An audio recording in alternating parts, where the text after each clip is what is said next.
My boyfriend said he loves his mother more than he loves me.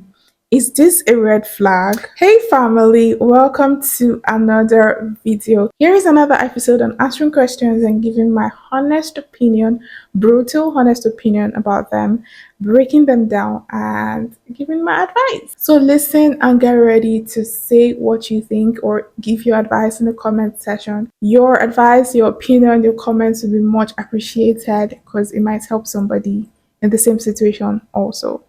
So yeah, let's get right into the video. I was gisting with my boyfriend last weekend and then I asked him a question. I asked who he would save, me or his mother.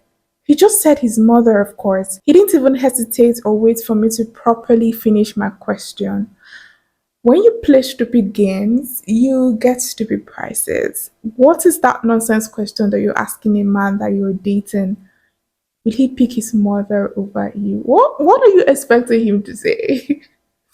He's gonna pick you that he's probably known for like what 1 year over his mother that have sacrificed so much for him, taking care of him.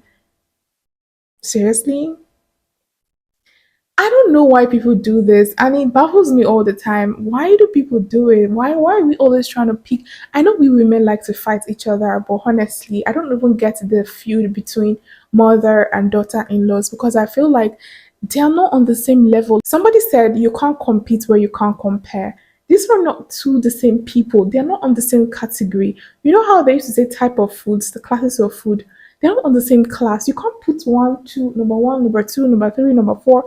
It can't work like that. They're not mother is in another class. Okay, mother is in another class. Wife is in another class, and you're not even a wife. If you're even a wife now, we can start another conversation and start dissecting this thing properly. But I'm just going to speak from the point of maybe you're a wife because it's from being a girlfriend, you become a fiance, and then you become a wife, right? So let me just say that you're even a wife. It is not on the same level. The mother gave birth to him. The mother is his primary family at that point, okay, before he gets married. The mother nurtured him, sacrificed for him for over probably, let me say he's 25, for over 25 years. She's been there for him. You, as a wife, you're his future, right? You're the one he's going to start a new family with. You're the one that's going to be the mother to his kids. You're the one that's going to be his partner. You're the one who's going to grow old with.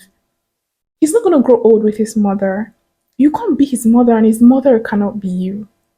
You both are on different level. You both are significantly very important in his life.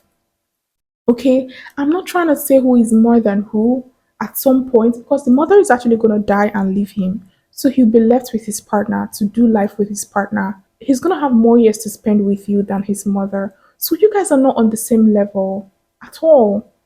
His mother is his mother, you're his wife. Like you're not on the same level. You guys are on different scales, on different it's not just the same thing. You can't be comparing. There's one thing a lot of women do that I really hate, and I'm talking about women in general because the mother is also a woman and the wife is also a woman. There's one thing we do. We just like competing. We just like to always be the only one, to be the number one. Only you cannot make a man's world go round. You have to understand that, and maturing is understanding that only you cannot make a man's world go round. He's gonna have friends, he's gonna have colleagues, he's gonna have his siblings, he's gonna have his family members, and he's gonna have you. When it comes to when it comes to certain topics, okay, when it comes to how will I put it? When it comes to spending time, if you're complaining that oh he's spending more time with his mother than he's spending with you, then there's a problem because he actually has to spend more time with you. His mother is no longer in a space or in the level where he's gonna be spending all his time with his mother. He's a grown man. He has to start building a new family. He has to focus all his energy on you and building a life with you and a family with you. But that doesn't equate to him start treating his mother less than he's supposed to treat his mother, or start thinking that oh he's gonna be picking you over his mother or his mother over you. Like why is that a competition? Why is that a question? I don't get why that's always a question. And I'm also blaming the mother-in-laws here, the mothers here, because they actually also do the whole annoying character, disgusting if you ask me, where they are trying to compete with their daughter-in-laws. Why? For what? It's not the same thing. You have to let that dude go. You have to let your son grow up and start his family and respect his wife and treat his wife the way you wanted to be treated in your own family when you met their father. So I don't get it, and it's annoying. It's annoying. It's always causing problem because everybody do not know their place. The mother should know her place, and the wife should know her place. They are not on the same level. You cannot be a wife to your son. It's not possible. And as a wife, you can't be a mother to your husband.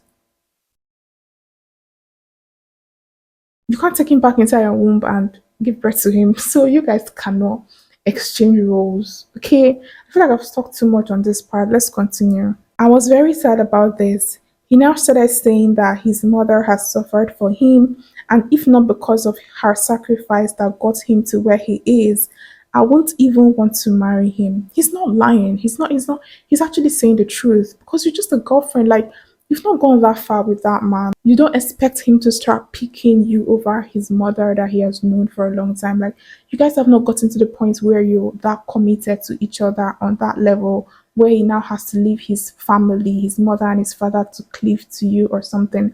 You're not married to him, you're not even his fiance. If you're his fiance now, it's even a different topic entirely. So you have to calm down. Okay.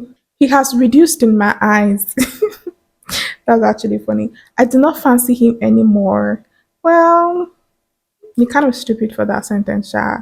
Because what do you mean?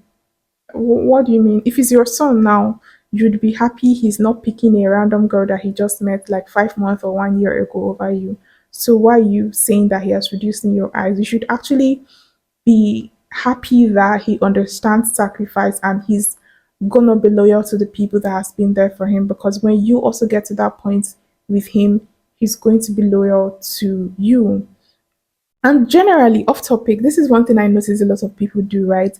When somebody is being mean to every other person around them, but is the person is being nice to them, they think they are special. They're like, oh my God, he's nice to me and he's mean to everybody. My dear, you don't have sense because you will get to that point too where he will start being mean to you. But when somebody is always nice and kind to the people that has been there for him, you're also very sure, you're also very certain that when you get to that point in your life where you guys have gone that far and then you guys have ride or died or whatever, you guys are now ride or dies, he's gonna always be there for you and he's not gonna forsake you when things get tough. You should know that how people treat other people, how somebody treats other people is the way they are also gonna treat you one day. Keep that in mind. Okay, so this scenario should actually also make you even appreciate him more and be like, okay, this person understands sacrifice. This person is going to treat me this way also when I get to that point with him. That's what you're supposed to take from this entire situation and not just start getting angry like a spineless child.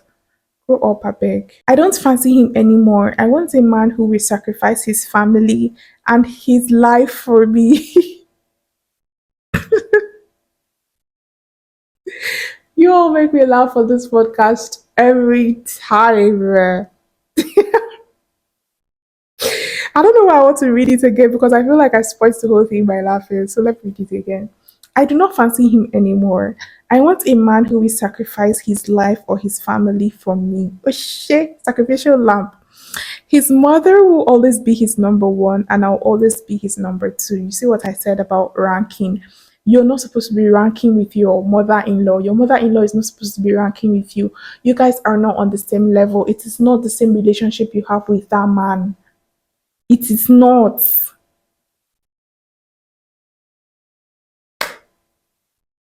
Why am I wasting my time in this relationship?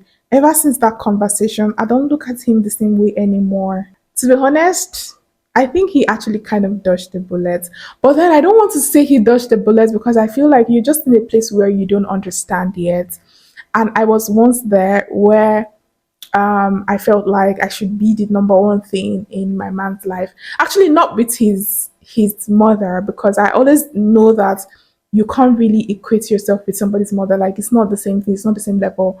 but not with his mother, but with his friends, especially his close female friends, right?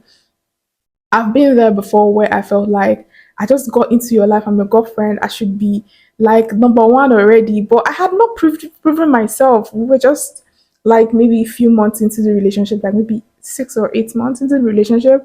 And I wanted him to drop friends he has known for almost a decade for me. Thinking about it now, that was actually very stupid. But yeah, it was very stupid of me. It didn't make any sense because only you cannot make a man's world go round. And at some point, you would get to a point where he would eventually rank you higher. I actually got to a point where I became priority because we had built our relationship, built our friendship, built our connection to the point where I kind of replaced his best friend, his female best friend at the time. It was just normal and natural. Like you just get to a point where you just build that bond and then you just get to that point. You cannot just come and think that, oh, because of the office of a girlfriend, everything should just stop. He should stop hanging out with his friends anymore, his female friends, his male friends. Like he should not see them as priority anymore. Not see them as priority. I mean, he should not see them as important anymore. You're just the most important now. Nobody should count. He should always pick you over them, regardless upon still whatever the situation. It should be you because of that office of a girlfriend. No, you also have to prove yourself in that office. You also have to prove yourself in that office. You also have to ride with them long enough for them to pick you over certain people in their life. Okay, it's not just about the office, it's about the duty. Just the same way we talk about fathers, it's not just about giving birth to a child. Are you showing up for that child? Are you being a father to that child? Okay, it's more than just the office of a father. It is the duties, proving yourself, the sacrifices, okay, the love, showing up. That's what it's about, not just the office. All right. So yeah, that's why I'm not gonna say you're a red flag because I just feel like it's just the normal ideology or the normal orientation, or that's not the word I'm looking for. I don't know, it's not common, but that's not the normal way to think, okay? But I just feel like it's just what everybody believes and it's flying around left, right, center. This is one of the things that's causing a lot of problems in relationship, and we just have to grow up and understand certain things, all right? So I'm not gonna call you a red flag. I just feel like you need to grow up, but still, I bet let that man have his peace. You already said if he has reduced in your eyes. There is no point staying with somebody you no longer respect. There is no point being with somebody you no longer regard as a boyfriend or your man. So it's just better to leave that man alone and go and look for somebody that would pick you over his family and sacrifice his life for you. That was actually funny. All right. Over to you guys. What do you guys think and what do you have for her? Is she right to be angry that the guy is not picking her over his mother? Or is she wrong? And what would you have for her? Do you actually think it's just about growing up? Do you agree with my ideology or how I dissected the whole issue? I'd like to know. Please say what you think once again in the comment section. Thanks for watching this video. If you've watched to this point, if you like this video, like it. If you don't, give it a thumbs down. I won't be sad. I actually just want a reaction from you guys. So yeah, we're done with this video. See you in my next episode. This is actually episode 3, right? Yeah, episode 3. See you in my next episode. Before you go, don't forget you are enough and God has given you everything you need to succeed. All you need to do is push and don't give up. Bye. See you in my next video.